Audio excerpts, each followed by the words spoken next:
Hi friends, welcome back to my channel.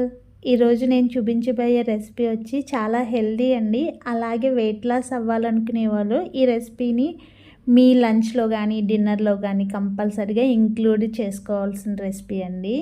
ఇది వచ్చి egg salad అనమాట. దీనికి కావాల్సిన ఇంగ్రీడియంట్స్ ఎలా తయారు చేసుకోవాలో ఇప్పుడు చూద్దాం. ముందుగా బాయిల్ చేసిన 2 ఎగ్స్ తీసుకుంటున్నాను. వాటిని కట్ చేసి బౌల్లో వేసుకోవాలి. అదేవిధంగా 1/2 టేబుల్ స్పూన్ మిరియాల పొడి, ఒక 1/2 టేబుల్ స్పూన్ పింక్ సాల్ట్, అలాగే 1/2 టేబుల్ స్పూన్ చాట్ మసాలా వేసి మిక్స్ చేసుకుంటున్నాను. ఇందులోనే ఆనియన్స్, కట్ చేసి పెట్టుకున్న ఆనియన్స్ వేస్తున్నాను. అలాగే టమాటో, మనం ముందుగా తురిమి పెట్టుకోవాలండి. క్యారెట్ ముక్కలుగా వేస్తే ఏంటంటే కొంచెం తినడానికి ఇబ్బందిగా ఉంటుంది కాబట్టి తురిమి వేసుకుంటున్నాను.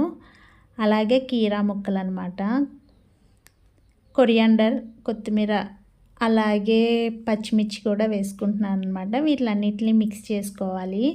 ఇవే కాదండి, ఇంట్లో ఇంకా క్యాబేజీ ఇలాంటివి ఏమైనా ఉంటే కూడా దాన్ని కూడా వేసుకోవచ్చు. పుదీనా ఇలాంటివి.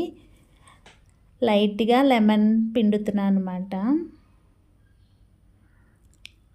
మనం ఉడకబెట్టుకున్న బంగాళదుంప ఉంటుంది కదండి, అదొక చిన్న ముక్క మ్యాష్ చేసుకుని వేసుకుంటే సరిపోతుంది. టేస్ట్ బాగుంటుంది. బాయిల్డ్ పొటాటో వేస్తే సలాడ్ టేస్ట్ కూడా పెరుగుతుందండి. వీటిలన్నిటిని లైట్గా మిక్స్ చేసుకుంటే సరిపోతుంది. Thank you for watching.